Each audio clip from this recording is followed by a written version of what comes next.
இந்த உலகத்துல மனுஷனா பறந்த ஒவ்வொருத்தனுக்கும் ஏதோ ஒரு தேடல் இருக்கு. ஆனா அந்த தேடல் என்னன்னு தெரியாமலே பல பேரு அவங்க வாழ்க்கைய முடிச்சுக்கிறாங்க. யோசிச்சு பாருங்க, இந்த நிமிஷம் உங்ககிட்ட இந்த உலகத்தோட மொத்த அதிகாரமும் சொத்தும் ஆள்பலமும் இருந்தா நீங்க என்ன பண்ணுவீங்க? இன்னும் வேணும்னு ஆசைப்படுவீங்களா, இல்ல இது போதும்னு சொல்லிட்டு விலகி நிப்பீங்களா? இங்கதான் பரத சக்கரவர்த்தியோட கதை ஆரம்பிக்குது. சாதாரண ஆள் கிடையாது அவரு. இந்த பாரத தேசத்துக்கே அந்த பேரை வாங்கி தந்த ஒரு உன்னதமான மன்னன். ரிஷபதேவரோட 100 மகன்கள்ல மூத்தவர். தர்மம்னா என்ன, ஆட்சி முறைனா என்னன்னு உலகத்துக்கே பாடம் எடுத்தவரு. ஆனா ஒரு நாள் அவர் மனசுல ஒரு பொறி தட்டுது. எல்லாத்தையும் ஆள்ற இந்த மன்னன் கடைசியில காலத்துக்கு அடிமையாத்தானே இருக்கான் அப்படிங்கிற அந்த ஒரு கேள்வி அவரை சிம்மாசனத்திலிருந்து இறக்கி விட்டுருச்சு. இப்போ நீங்க ஒரு நிமிஷம் கற்பனை பண்ணி பாருங்க. கண்ணு கெட்டின தூரம் வரைக்கும் படைகள், பணிப்பெண்கள், நவரத்தினங்கள்னு வாழ்ந்த ஒரு மனுஷன் ஒரு நாள் காலையில எந்திரிச்சு தன்னோட பழைய கிழிஞ்ச துணியை மாட்டிக்கிட்டு காட்டை நோக்கி போறாருன்னா அது எவ்வளவு பெரிய வைராக்கியமாயிருக்கும். இது வெறும் ஒரு ராஜாவோட கதை இல்ல, இது உங்களுக்கும் எனக்குமான ஒரு எச்சரிக்கை.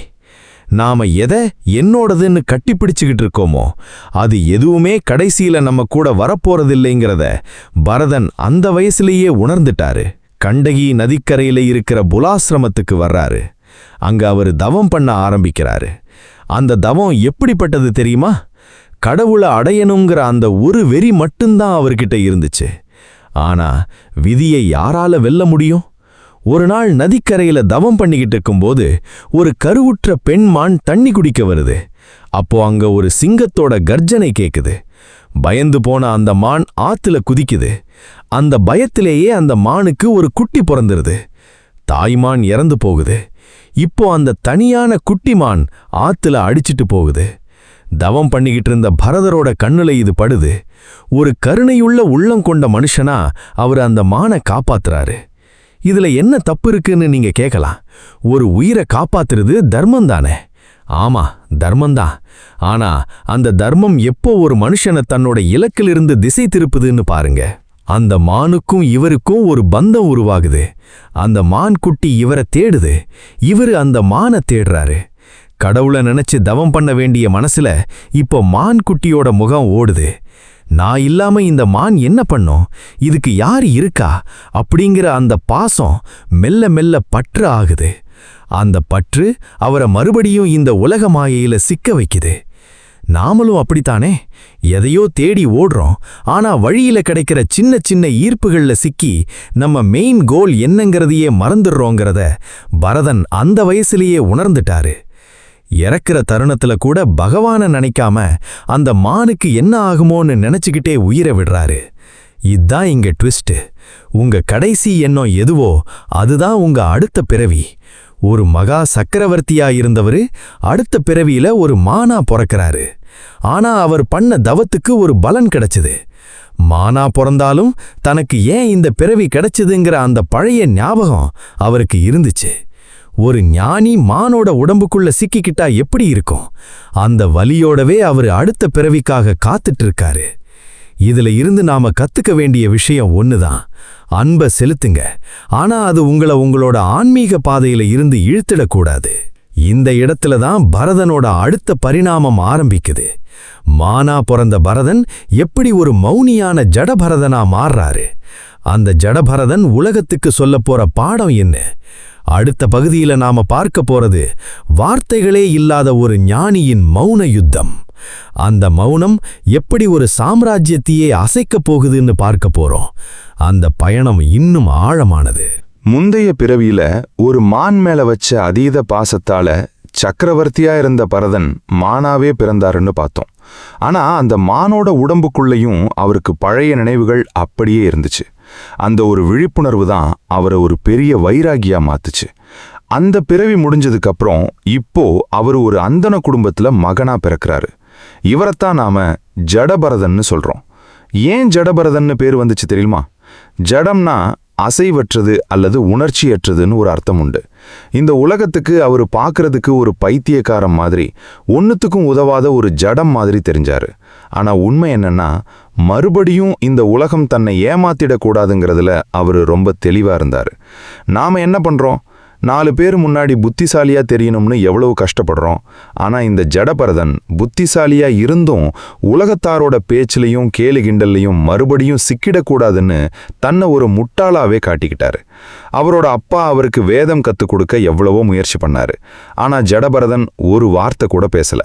அந்த வீட்டில் இருந்த மற்றவங்க இவரை ஒரு வேலைக்காரன் மாதிரி நடத்த ஆரம்பிச்சாங்க.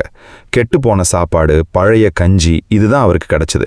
ஆனா பாருங்க, ஒரு ஆத்ம ஞானிக்கு ருசியும் ஒண்ணுதான், அழுகி போன உணவும் ஒண்ணுதான். அவருக்கு உடம்புங்கிறது வெறும் சட்டையாவே தெரிஞ்சுது. இப்போ உங்களை ஒரு கேள்வி கேட்குறேன்.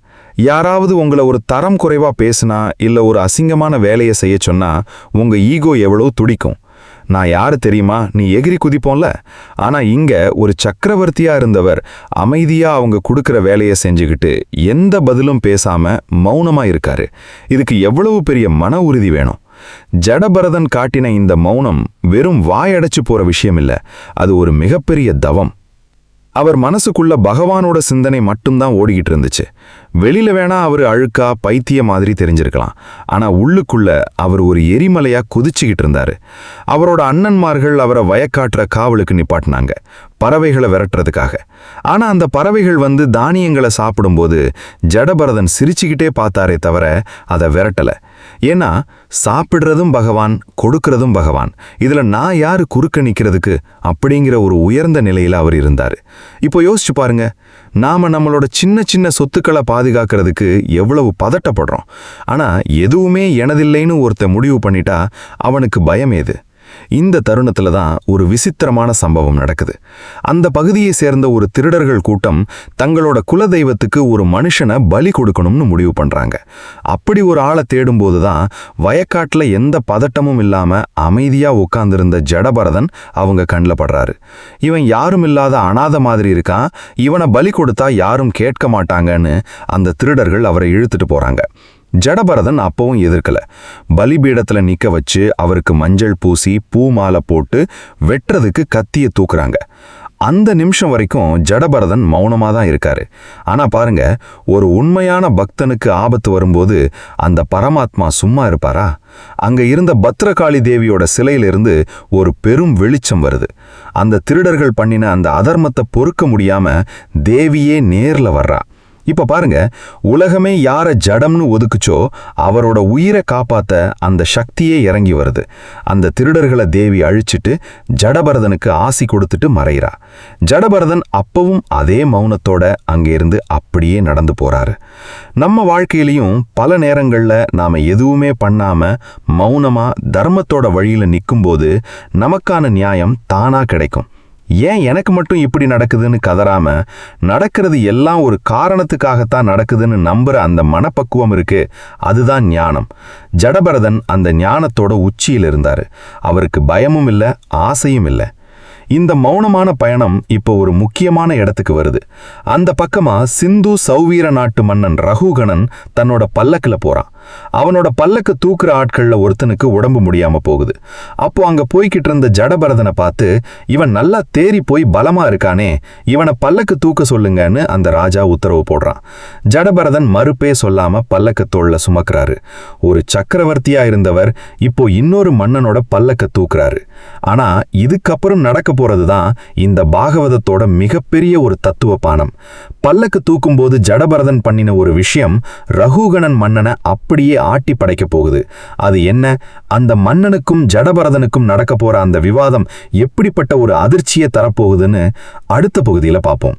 ஜடபரதன் இப்போ ரகுகண மன்னனோட பல்லக்க தோள்ல சுமந்துட்டு இருக்காரு. ஒரு காலத்துல உலகத்தையே ஆண்ட சக்கரவர்த்தி இப்போ ஒரு சாதாரண ஆள் மாதிரி இன்னொருத்தரோட பாரத்தை தாங்கிட்டு நடக்கிறாரு. ஆனா இங்கதான் ஒரு சுவாரஸ்யமான விஷயம் நடக்குது. ஜடபரதன் நடக்கும்போது மத்தவங்க மாதிரி வேகமா நடக்கல. ஒவ்வொரு அடியையும் ரொம்ப கவனமா எடுத்து வைக்கிறாரு. ஏன் தெரியுமா? தரையில போற சின்ன சின்ன எறும்புகள் கூட தன்னோட காலில் மிதிப்பட்டு இறந்துடக்கூடாதுன்னு ஒரு கருணை.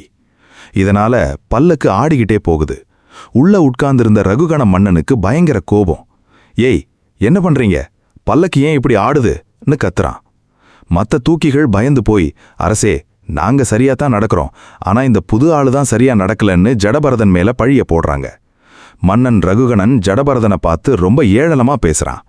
ஏய், நீ என்ன ரொம்ப இளைச்சு போயிருக்கியா, இல்ல ரொம்ப வயசாயிடுச்சா? இவ்வளவு தூரம் சுமந்துட்டு வர்றது உனக்கு ரொம்ப கஷ்டமா இருக்கான்னு கிண்டல் பண்றான். இது வெறும் கிண்டல் இல்ல, ஒரு ஆணவக்காரன் ஒரு ஏழைய பார்த்து பேசுற அதிகாரம். ஆனா இவ்வளவு நேரம் மௌனமா இருந்த ஜடபரதன் இப்போ முதல் முறையா வாயை திறக்கிறாரு. அந்த பேச்சு எப்படி இருந்துச்சு தெரியுமா?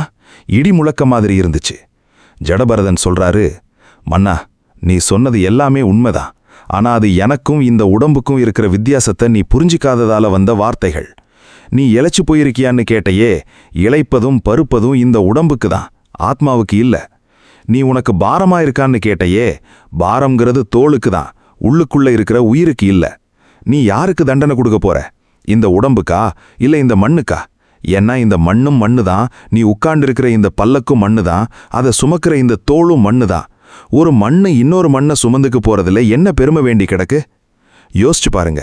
ஒரு ராஜா முன்னாடி நின்னு நீயும் மண்ணு நானும் மண்ணுன்னு சொல்ல எவ்வளவு தைரியம் வேணும்? நாம நம்ம வாழ்க்கையில ஒரு சின்ன பதவி கிடைச்சாலே எவ்வளவு ஆட்டம் போடுறோம். நான் பெரிய ஆளு, எனக்கு கீழே இவ்வளவு பேர் வேலை பார்க்கறாங்கன்னு நினைக்கிறோம்ல. ஆனா ஜடபரதன் அந்த மன்னனோட முகத்துல அரையிற மாதிரி ஒரு உண்மையை சொல்றாரு. மன்னா, நீ உன்னை ராஜான்னு நினைச்சிட்டு இருக்க. ஆனா காலம்ங்கிற ஒன்று வரும்போது இந்த ராஜாவும் இருக்க மாட்டா, இந்த சிம்மாசனமும் இருக்காது. நீயும் ஒரு காலத்துல பல்லக்கு சுமப்பவரா இருக்கலாம், இப்போ பல்லக்கு சுமப்பவர் ஒரு காலத்துல ராஜாவா இருக்கலாம். இது எல்லாமே ஒரு மாயை அப்படின்னு சொல்றாரு.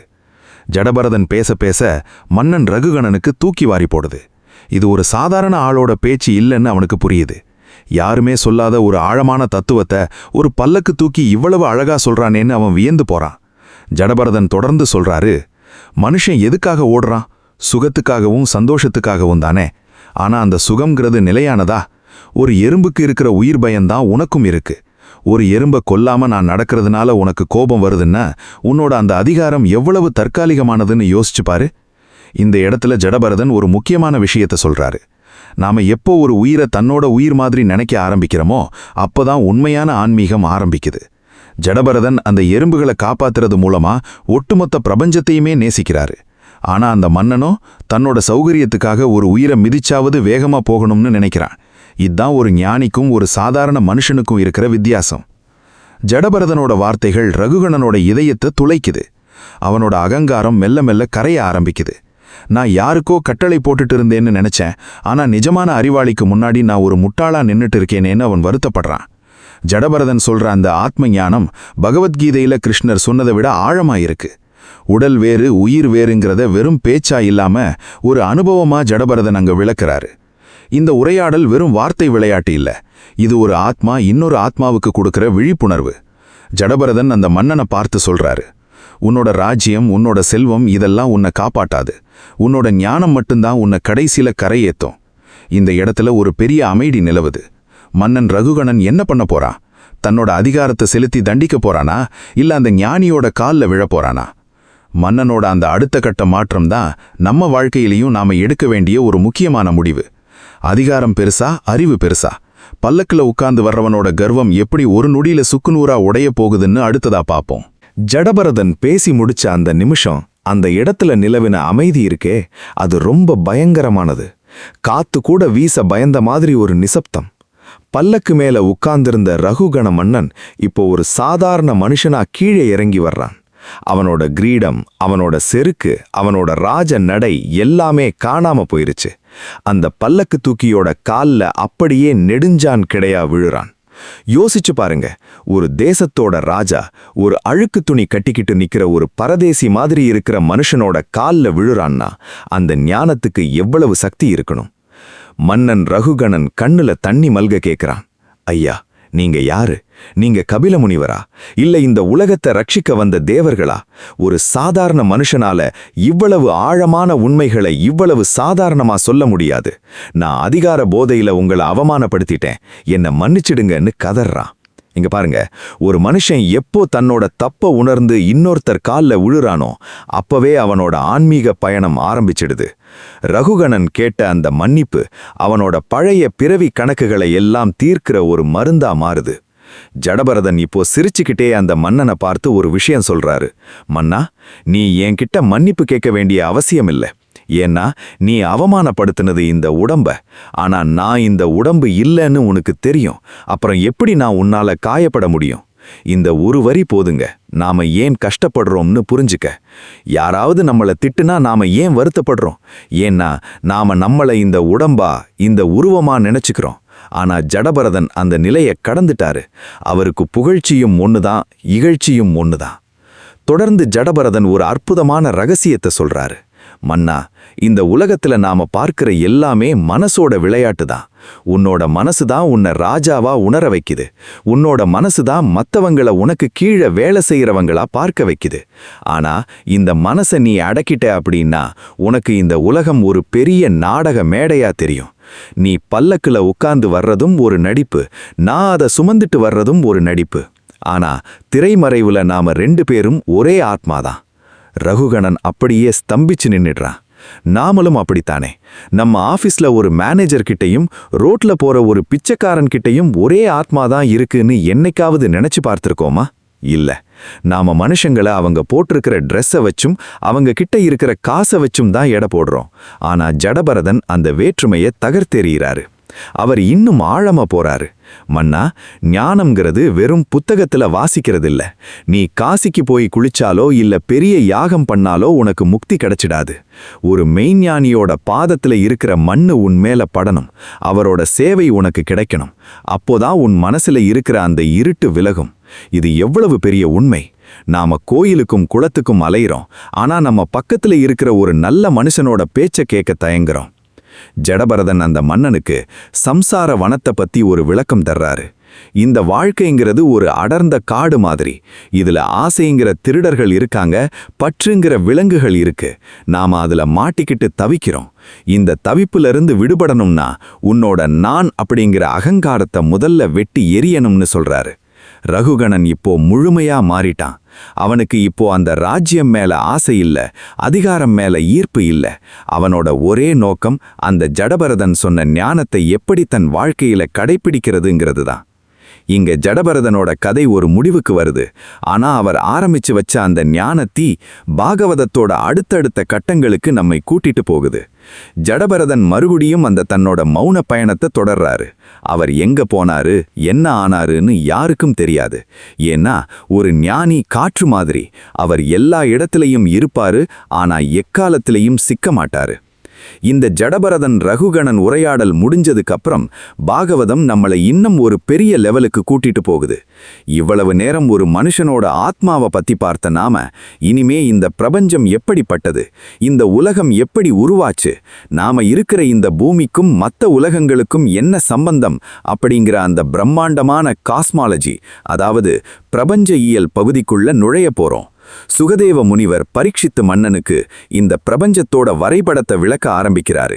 அந்த பிரம்மாண்டத்தை நீங்க கேட்கும்போது நாம எவ்வளவு சின்ன ஒரு புள்ளிங்கிறது உங்களுக்கு புரியும். வாங்க அந்த பிரபஞ்ச ரகசியத்தை நோக்கி அடுத்த அடி எடுத்து வைப்போம். இவ்வளவு நேரம் நாம ஜடபரதனோட கதை மூலமா நம்ம மனசுக்குள்ள இருக்கிற ரகசியங்களை அலசணும் இல்லையா? இப்போ சுகதேவ முனிவர் பரீட்சித்து மன்னனுக்கு ஒரு பெரிய கேன்வாஸை விரிக்கிறாரு. அதுதான் இந்த பிரபஞ்சத்தோட அமைப்பு. நாம இன்னைக்கு டெலஸ்கோப் வச்சும் சேட்டலைட் வச்சும் பார்க்குற இந்த உலகம் இருக்கே, இதை விட பல மடங்கு பிரம்மாண்டமான ஒரு வரைபடத்தை பாகவதம் 5ஆம் ஸ்கந்தம் நமக்கு காட்டுது. மன்னா, நாம இருக்கிற இந்த பூமி மட்டும்தான் உலகமா அப்படின்னு கேட்டா இல்லைன்னு தான் சொல்லணும். ஒரு பெரிய தாமரப்பூவோட இதழ்கள் மாதிரி இந்த பிரபஞ்சம் விரிஞ்சு கிடக்குது. இந்த பிரபஞ்சத்தோட மையப்பகுதிக்கு பேரு ஜம்பு தீபம்.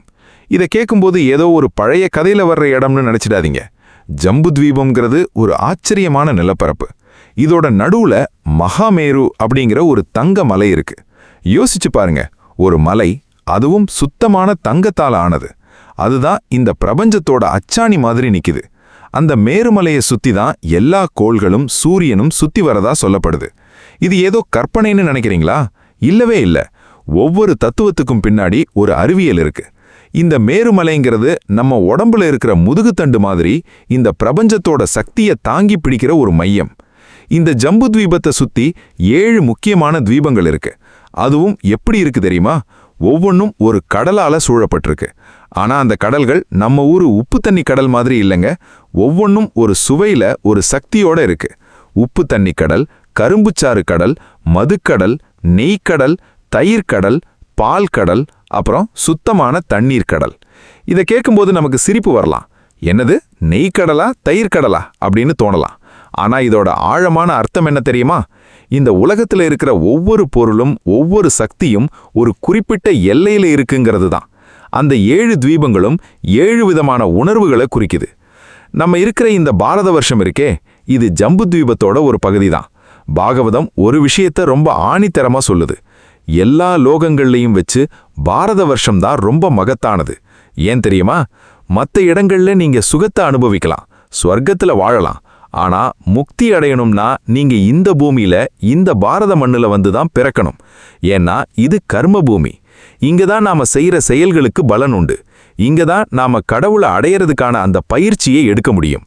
மற்ற உலகங்கள் எல்லாம் போக பூமி, அதாவது நீங்க செஞ்ச புண்ணியத்தை செலவு பண்ற இடம். நீங்க சம்பாதிச்ச காசை செலவு பண்றதுக்கு ஒரு ஹோட்டலுக்கு போறீங்கல்ல, அது மாதிரி தான் மற்ற உலகங்கள். ஆனா அந்த சம்பாத்தியத்தை நீங்க செய்யற இடம் இந்த பூமி தான். இப்போ ஒரு நிமிஷம் யோசிச்சு பாருங்க, நாம எவ்வளவு அதிர்ஷ்டசாலிகள். இந்த விஸ்வரூப பிரபஞ்சத்துல இவ்வளவு தீபங்கள், இவ்வளவு கடல்கள் இருக்கும்போது நாம இந்த தர்ம பூமியில வந்து பிறந்திருக்கோம். ஆனா நாம என்ன பண்றோம்? இந்த மண்ணோட பெருமை தெரியாம சின்ன சின்ன விஷயங்களுக்காக அடிச்சுக்கிறோம்.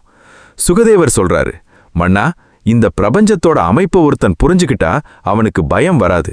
ஏன்னா இந்த மொத்த பிரம்மாண்டமும் அந்த பரமாத்மாவோட ஒரு வடிவம்தான்.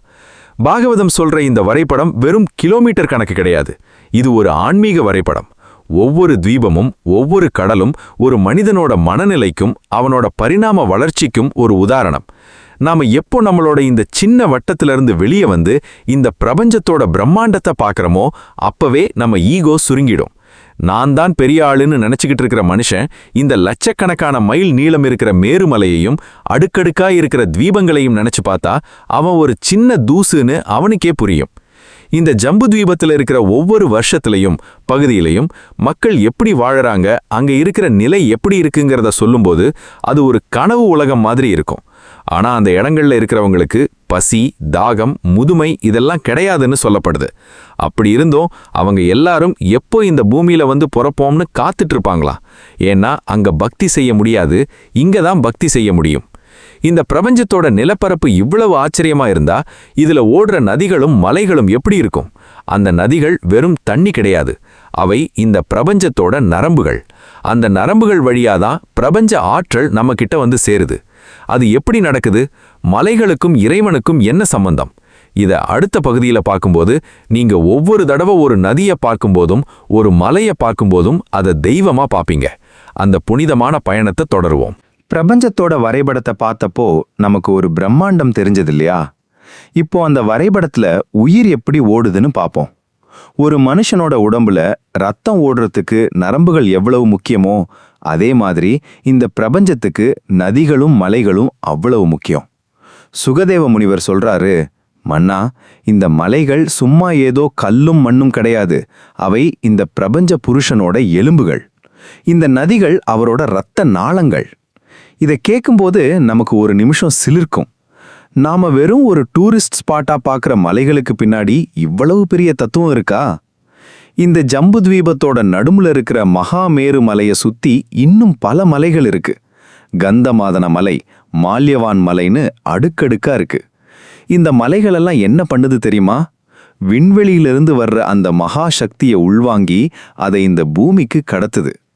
ஒரு ஆன்மீக தேடல் இருக்கிறவன் ஏன் மலை மேல ஏறி போய் தவம் பண்றான்னு யோசிச்சிருக்கீங்களா? ஏன்னா அந்த உயரத்துல தான் பிரபஞ்ச ஆற்றல், காஸ்மிக் எனர்ஜி ரொம்ப சுத்தமா கிடைக்கும். அங்கதான் இறைவனோட அதிர்வுகள் அதிகமா இருக்கும். அதனால தான் நம்ம ஊர்ல இருக்கிற ஒவ்வொரு மலையையும் நாம ஒரு சாமியா கும்பிடுறோம். இப்போ நதிகளுக்கு வருவோம். பாகவதத்துல கங்கை நதியோட பிறப்பை பத்தி ஒரு அற்புதமான விளக்கம் இருக்கு. பகவான் வாமன அவதாரம் எடுத்தப்போ அவரோட கால் நகம் இந்த அண்டத்தோட மேலடுக்க கிழிக்குது. அந்த வழியா பிரபஞ்சத்துக்கு வெளியே இருக்கிற காரண கடல் தண்ணி உள்ள வருது. அதுதான் கங்கை. முதல்ல துருவ மண்டலத்துக்கு வந்து அப்புறம் சந்திரமண்டலம் வழியா மேருமலையோட உச்சியில விழுது. அங்க இருந்து தான் அது 4 திசைகள்ல சீதா, அலக்நந்தா, சக்ஷு, பத்ரான்னு 4 நதிகளா பிரிஞ்சு ஓடுது. யோசிச்சு பாருங்க, நாம இன்னைக்கு பார்க்குற கங்கை நதிக்கு எவ்வளவு பெரிய ஒரு ரூட் மேப் இருக்குன்னு. இது வெறும் தண்ணி இல்லைங்க, இது இறைவனோட கால்ல இருந்து வர்ற கருணை. ஒரு நதி ஓடும்போது அது வெறும் நிலத்தை செழிக்க வைக்கிறதில்ல, அது அந்த பாதையில் இருக்கிற மக்களோட பாவத்தையும் சேர்த்து அடிச்சிட்டு போகுது. சுகதேவர் சொல்றாரு, இந்த நதிகள்ல குளிக்கிறதுனால மட்டும் புண்ணியம் வராது, அந்த நதி எங்கிருந்து வருது, அதோட மூலமான அந்த பரமாத்மா யாருன்னு நினைக்கிறப்போதான் அந்த அழுக்கு முழுசா போகும். நாம இன்னைக்கு நதிகளை எப்படி கையாள்றோம்? கழிவுகளை கொட்டுற இடமா மாத்திட்டோம். ஆனா பாகவதம் சொல்லுது, நதிங்கிறது ஒரு அம்மாவோட மடி மாதிரி, அது நம்மளை சுத்தப்படுத்துற ஒரு ஆன்மீக சக்தி. அது மட்டும் இல்ல, இந்த மலைகள்ல வர்ற மூலிகைகளும் அங்க இருக்கிற மரங்களும் கூட ஒரு காரணத்துக்காக தான் இருக்கு. ஒவ்வொரு வருஷத்துலயும் ஒரு குறிப்பிட்ட மரம் ரொம்ப பெருசா இருக்கும்னு சொல்லப்படுது. உதாரணத்துக்கு ஜம்புத்வீபத்துக்கு அந்த பேர் வர்ற காரணமே அங்க இருக்கிற ஒரு பெரிய நாவல் மரம் தான். அந்த மரத்தோட பழங்கள் யானை அளவு பெருசா இருக்குமா. அந்த பழம் கீழே விழுந்து உடையிறப்போ வர்ற சாறு தான் ஜம்பு நதியா ஓடுது. இதை கேட்கும்போது ஏதோ கற்பனை மாதிரி தோணலாம். ஆனா இதோட உள்ளர்த்தம் என்னன்னா, இயற்கையோட ஒவ்வொரு படைப்பும் ஒரு பிரம்மாண்டமான சக்தியை உள்ளடக்கி இருக்குங்கிறது தான். நம்ம வாழ்க்கையில நாம பல போராட்டங்களுக்கு நடுவுல ஓடிக்கிட்டு இருக்கோம். ஆனா ஒரு மலையை வந்து பாருங்க, அது எவ்வளவு காத்தடிச்சாலும் எவ்வளவு மழை பெஞ்சாலும் அசையாம அப்படியே கம்பீரமா நிற்கும். அதுதான் ஒரு ஞானியோட நிலை. ஒரு நதி ஒரு இடத்துல நிக்காம ஓடிக்கிட்டே இருக்கும், அது ஒரு கர்மா யோகியோட நிலை. ஓடிக்கிட்டே இரு, ஆனா சுத்தமா இரு, மத்தவங்களுக்கு பயன்பட்டுக்கிட்டே இரு. இந்த மலைகளும் நதிகளும் நமக்கு தர்ற பாடம் இதுதான். நிலையா நில்லு, ஆனா அதே சமயம் கருணையோட பாய்ந்து ஓடு. மலைகளோட உச்சிகள்ல தேவர்கள் வாழுறாங்கன்னு சொல்லப்படுது. அங்க இருக்கிற பூங்காக்களும் அங்க இருக்கிற அமைதியும் மனுஷங்களோட கற்பனைக்கு எட்டாதது. ஆனா இவ்வளவு வசதிகள் இருந்தும் அங்க இருக்கிறவங்க எதை வணங்குறாங்க தெரியுமா? இறைவனோட வெவ்வேறு ரூபங்களைத்தான் வணங்குறாங்க. ஏன்னா அவங்களுக்கு தெரியும், இந்த சொகுசு எல்லாம் ஒரு நாள் முடிஞ்சிடும், ஆனா அந்த ஆத்ம சுகம்தான் நிலையானதுன்னு. இந்த நிலப்பரப்பும் இந்த நதிகளும் ஒரு ஒழுங்குல இருக்கிறதுக்கு காரணம் யாரு? இதையெல்லாம் ஒரு இயக்கமா மாத்தி கால நேரத்தை கணிக்கிறது யாரு? அங்கதான் சூரியனோட என்ட்ரி இருக்கு. ஒரு ராஜா மாதிரி இந்த பிரபஞ்சத்தோட மொத்த இயக்கத்தையும் தன்னோட கையில வச்சிருக்கிற சூரிய பகவானோட அந்த பயணத்தை நாம அடுத்த பகுதியில பார்க்க போறோம். சூரியன் ஏன் உதிக்கிறான்? அவன் போற பாதை எப்படிப்பட்டது? காலக்கடிகாரம் எப்படி ஓடுது?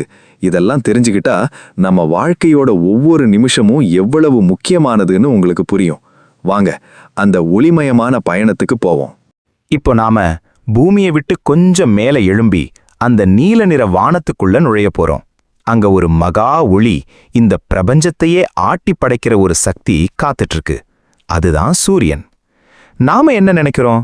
சூரியன்கிறது ஒரு பெரிய நெருப்பு கோளம், அது அப்படியே ஒரு இடத்துல நிக்குதுன்னு சயின்ஸ் சொல்லுது. ஆனா பாகவதம் ஒரு படி மேல போய் சூரியனை ஒரு தேர் ஊற்ற வீரனா நமக்கு காட்டுது. மன்னா, சூரியன் வெறும் வெளிச்சமில்ல, அவன்தான் இந்த காலத்தோட கணக்கு அப்படின்னு சுகதேவர் ஆரம்பிக்கிறாரு.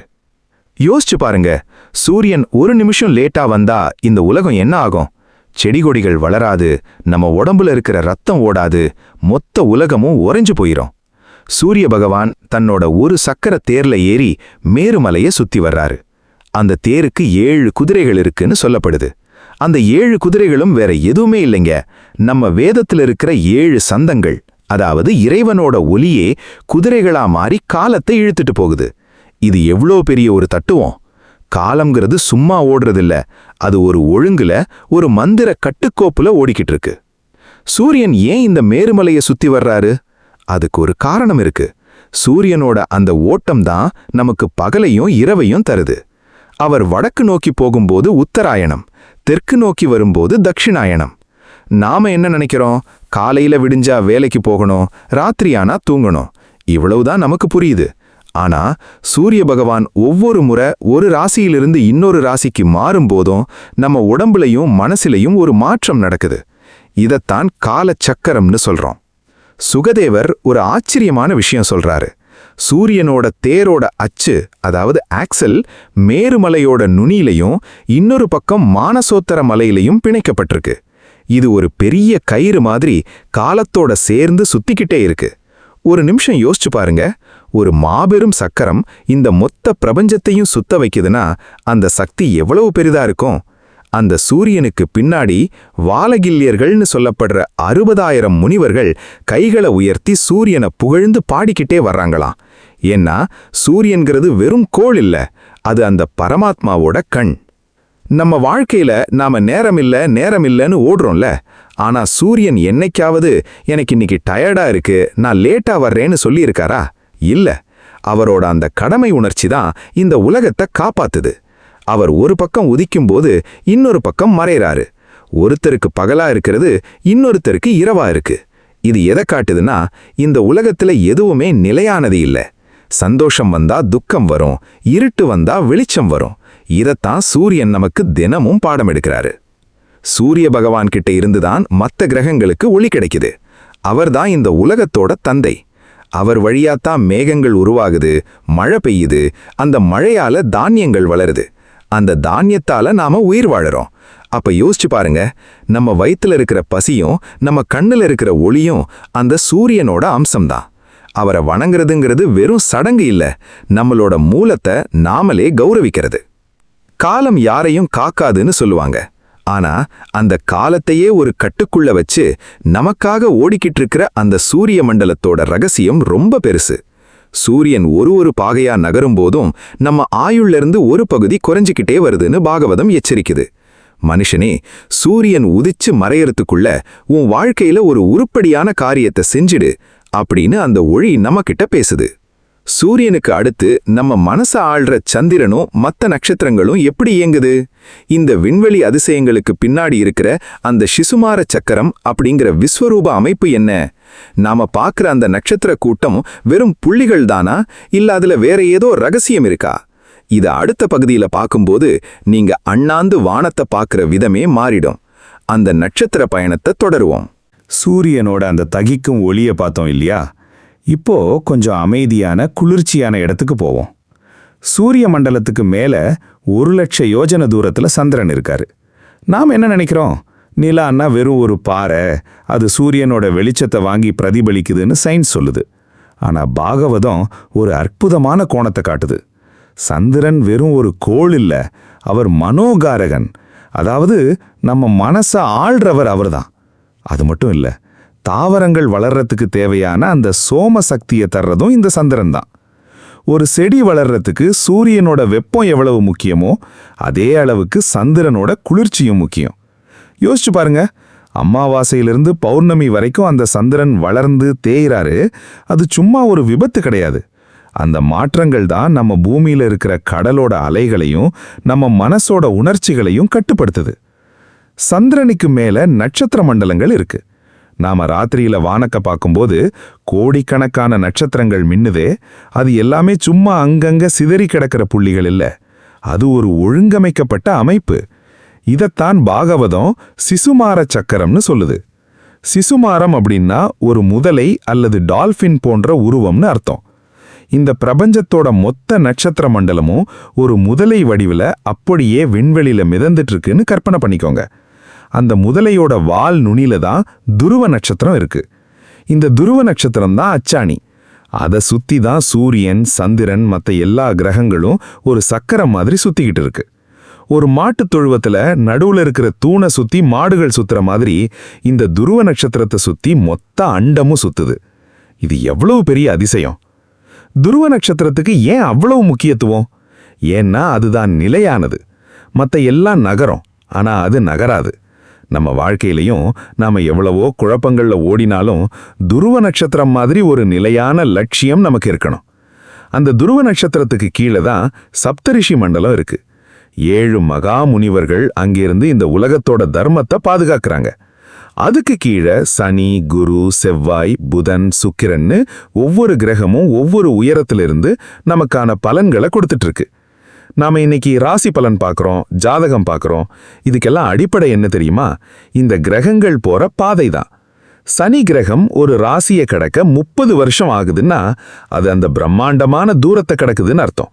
ஒவ்வொரு கிரகமும் நமக்காக ஒரு வேலையை செய்யுது. பாகவதம் சொல்லுது, மன்னா, நீ இந்த நட்சத்திர மண்டலத்தை பார்க்கும்போது வெறும் வெளிச்சத்தை பார்க்காத, அது அந்த பரமாத்மாவோட விஸ்வரூப உடம்புன்னு நினை. நீங்க ராத்திரியில படுக்கும்போது ஒரு நிமிஷம் ஜன்னல் வழியா வானத்தை பாருங்க. அந்த முதலையோட வடிவத்தில் இருக்கிற சிசுமார சக்கரத்தை நினைச்சு பாருங்க. அந்த பிரம்மாண்டத்துல நாம எவ்வளவு சின்ன புள்ளி, நம்ம கவலைகள் எவ்வளவு சின்னது. இந்த மொத்த பிரபஞ்சமுமே ஒரு மாபெரும் எந்திரம் மாதிரி துல்லியமா இயங்கிக்கிட்டு இருக்கு. இதுல ஒரு சின்ன தவறு கூட நடக்காது. இந்த சிசுமார சக்கரத்தை தியானம் பண்றவனுக்கு பாவங்கள் விளங்கும்னு சொல்லப்படுது. ஏன்னா ஒழுங்க பார்க்கும்போது நம்ம மனசும் ஒழுங்காகுது. ஆனா இவ்வளவு உயரமான இடங்களை பார்த்த நாம ஒரு விஷயத்த மறந்துட்டோம். மேலே இருக்கிறது மட்டும் உலகம் இல்ல, நமக்கு கீழேயும் ஒரு உலகம் இருக்கு. பூமிக்கு கீழே இருக்கிற அந்த 7 பாதாள லோகங்கள் எப்படி இருக்கும்? அங்கே இருக்கிறவங்க யாரு?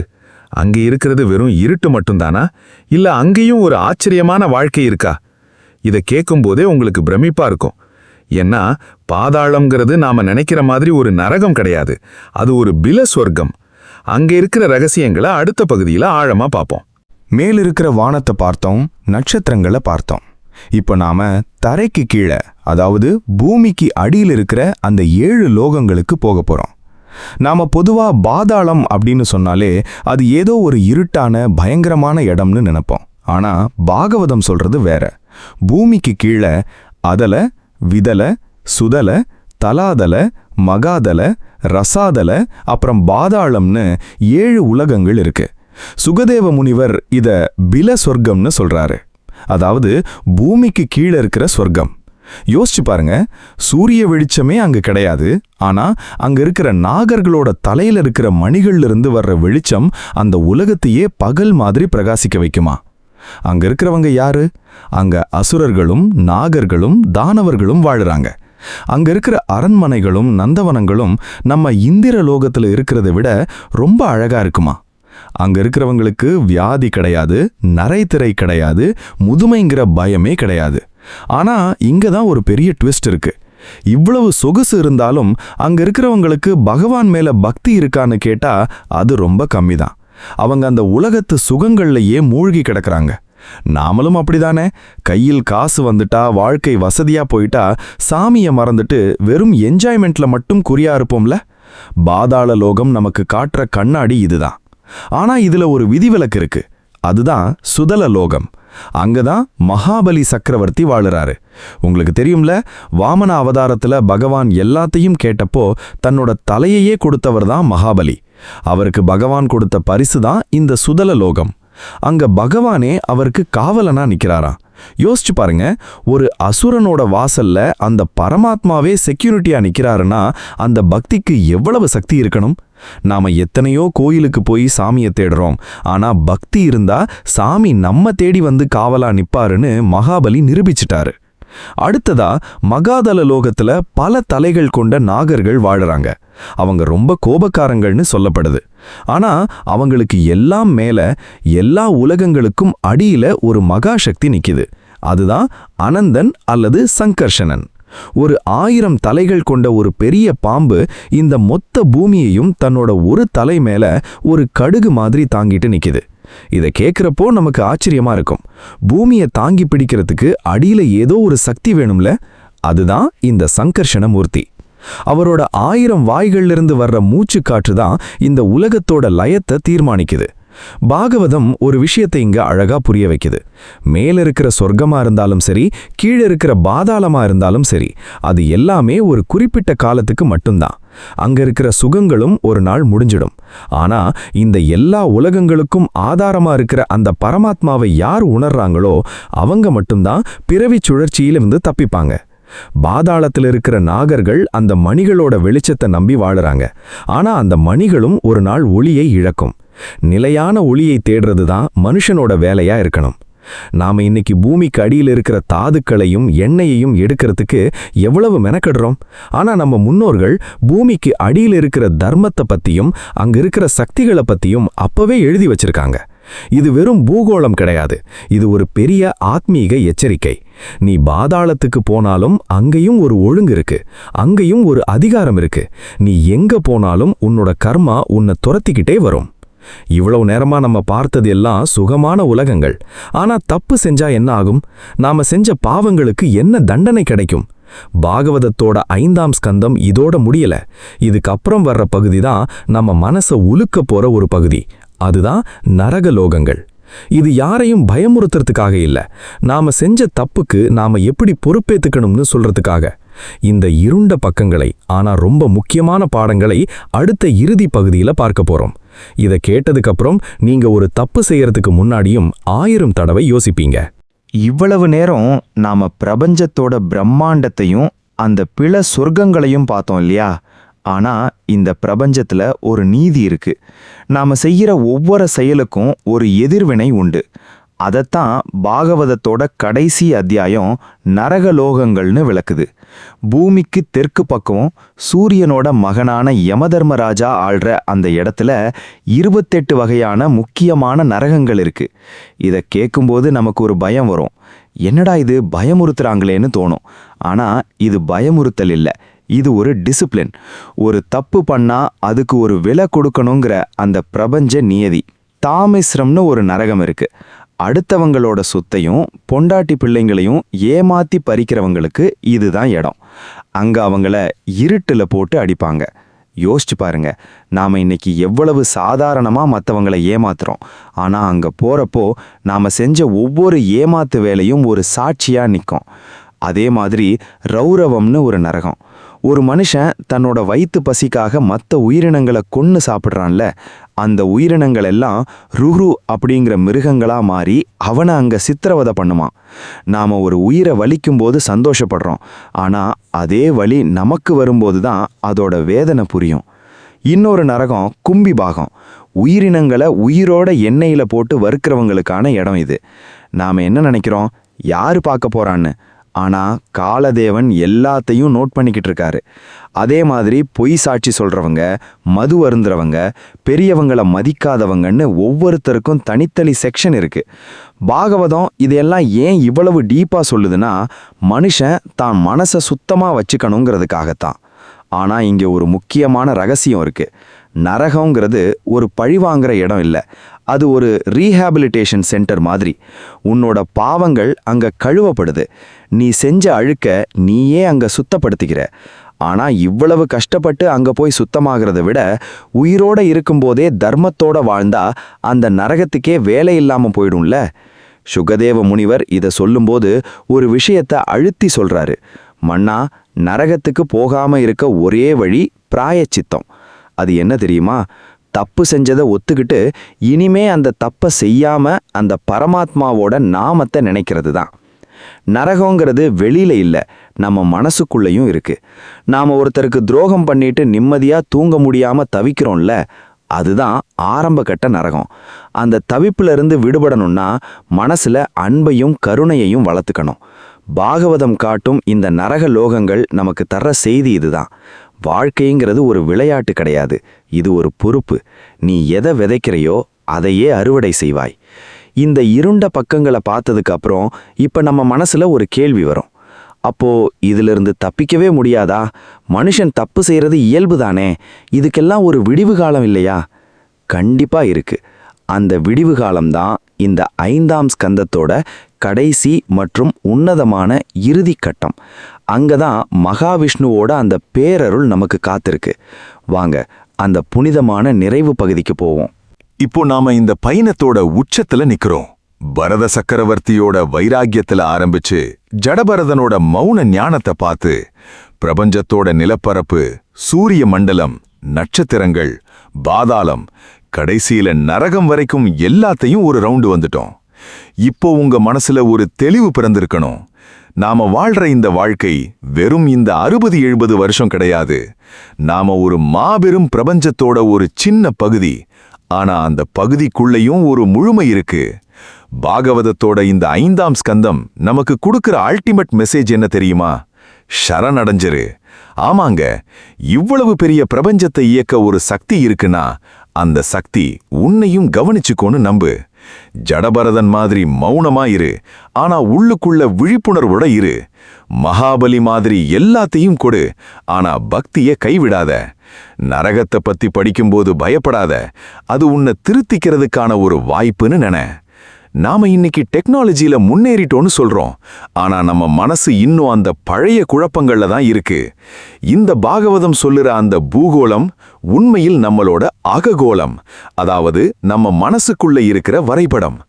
உன்னோட மேருமலை உன்னோட முதுகெலும்புல இருக்கு, உன்னோட சூரியன் உன்னோட அறிவுல இருக்கு, உன்னோட சந்திரன் உன்னோட உணர்ச்சிகள்ல இருக்கு. இதையெல்லாம் நீ சரியா ஆள கத்துக்கிட்டா நீ இருக்கிற இடமே சொர்க்கம்தான். கடைசியா ஒரு விஷயம், இந்த உலகத்துல நாம எதையும் கொண்டு வரல, எதையும் கொண்டு போக போறதில்ல. ஆனா நாம இங்க விட்டுட்டு போறது நம்மளோட கர்மாவையும் நம்மளோட அன்பையும் மட்டும்தான். பாகவதம் படிக்கிறதுங்கிறது ஏதோ ஒரு சாமி கதையை தெரிஞ்சுக்கிற விஷயம் இல்ல. இது உன்னோட ஆத்மாவுக்கான ஒரு மேக்கப். உன்னோட மனசுல இருக்கிற அழுக்க நீக்கி உன்னை ஒரு சுத்தமான ஆத்மாவா மாத்துற ஒரு ப்ராசஸ். இந்த வீடியோவோட முடிவுல நான் உங்களுக்கு ஒன்னு தான் சொல்ல விரும்புறேன். இன்னைக்கு நைட்டு நீங்க தூங்க போறதுக்கு முன்னாடி ஒரு நிமிஷம் அமைதியா உட்கார்ந்து யோசிங்க. நான் யாரு? நான் எதுக்காக இங்க வந்திருக்கேன்? நான் மத்தவங்களுக்கு என்ன கொடுத்திருக்கேன்? இந்த 3 கேள்விகளும் உங்களை ஜடபரதனோட அந்த பாதையில கூட்டிட்டு போயிரும். பயத்தை விடுங்க, பக்தியை பிடிச்சுக்கோங்க. இந்த பிரபஞ்சம் ரொம்ப பெருசு, ஆனா உங்களோட ஆத்மா அதை விட பெருசு. ஏன்னா அந்த பிரபஞ்சத்தை உருவாக்குனவன் உங்களுக்குள்ளயும் இருக்கான். சுகதேவ முனிவர் பரீட்சித் மன்னனுக்கு இதையெல்லாம் சொல்லும்போது மன்னனோட முகத்துல ஒரு பெரிய அமைதி தெரியுது. அவருக்கு சாகர பயம் போயிருச்சு. ஏன்னா தான் அழிய போறதில்லைங்கிற அந்த ஆத்ம ஞானம் அவருக்கு கிடைச்சிருச்சு. அதே அமைதி இப்போ உங்களுக்கும் கிடைச்சிருக்கும்னு நான் நம்புறேன்.